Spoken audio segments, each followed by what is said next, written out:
Hi, my name's Fiona Willer. I'm an accredited practicing dietitian, and that's the Australian equivalent of a registered dietitian. I'm also a lecturer in nutrition and dietetics, so I teach future dietitians and nutritionists.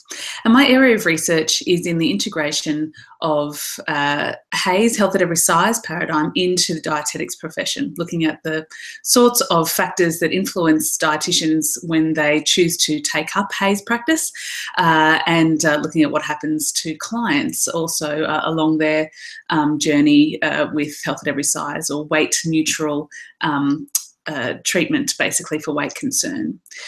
So thank you, Judy, for asking me to say a few words around weight bias for this conference.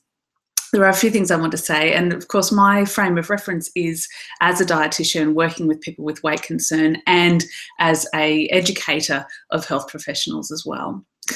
Okay, so the first point I want to make is about humanising language, or person-first language. I absolutely think that this is important, but I don't think we should be giving ourselves a pat on the back for using person-first language. I think it should be a basic standard. If we're talking about humans, it should be humanistic language. And I think when the focus is on this sort of making the language politically correct, it actually takes the focus away from trying to reduce the prejudice in the things that we're writing about, rather than just how we're referring to humans. So yes, it's good that we're using person-centered language, fantastic, but we need to erase the prejudice that is inherent in a lot of the things that we write about people who live in larger bodies. The second thing is that in order to reduce weight bias, we need to really accept that humans come in all sorts of different shapes and sizes. And acceptance truly means that we're no longer trying to change that, because we know how rotten our success, if that's how we're going to define it, is in helping people to make themselves live in a smaller body than they do now. We really don't know how to do that. We've cut and sliced and diced this haystack more ways than anyone can imagine, and spent more money than anyone can imagine in human hours doing so. We just need to accept that this haystack may not have a needle in it. We need to accept that people come in different shapes and sizes, and that is the way it is.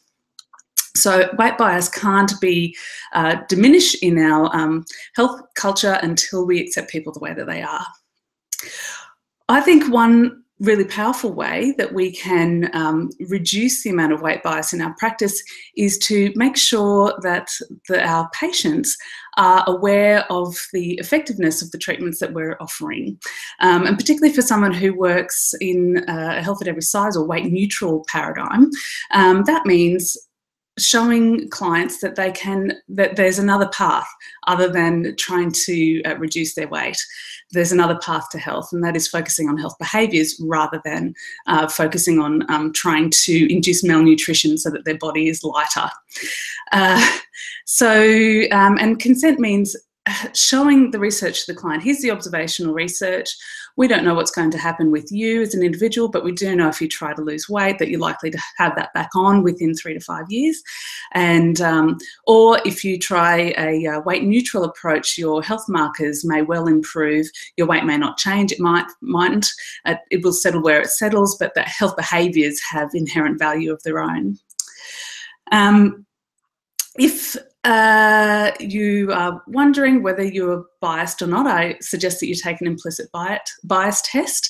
And one way that I help dietitians understand whether they are biased or not is to have a think about a particular client, and imagine if that client had a BMI of 22. What would they do with that client there? What sort of things would they talk about?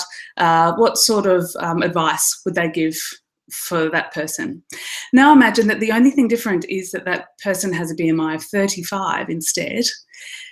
What would they do? Would they do anything different? If they would do something different than what they would do if the person had a BMI of 22, then that is clearly biased biased against people in larger bodies. Why? Why would they do something different? Why would they delay the sort of advice that they give to somebody who lives in a smaller body, delay the advice to somebody that they would give in a larger body if they're in a smaller body? And my last point is that it's a call to action, basically. Anyone who works in obesity research, just imagine the possibilities if all of your efforts, instead of being funneled into trying to make people smaller, they were funneled into trying to make people who live in a larger body, their health outcomes better regardless of their weight. Imagine that. Imagine if we made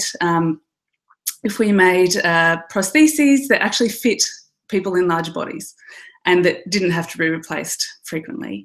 Imagine if somebody coming in for advice about high dietary quality received advice about high dietary quality rather than, if they were larger, received advice about inducing malnutrition.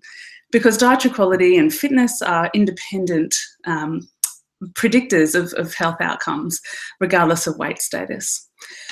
So we've got a long, long way to go. The first step is to recognise that weight bias is prejudice, pure and simple, and that the only way that we can undo this, and it's a cultural problem that's just overflowed into health.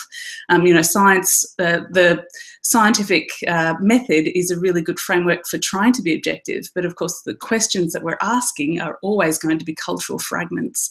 So we need to recognise the bias that we have as researchers that overflows from culture, and we need to do as much as we can to try to correct that bias, and that means looking at research that isn't so weight focused.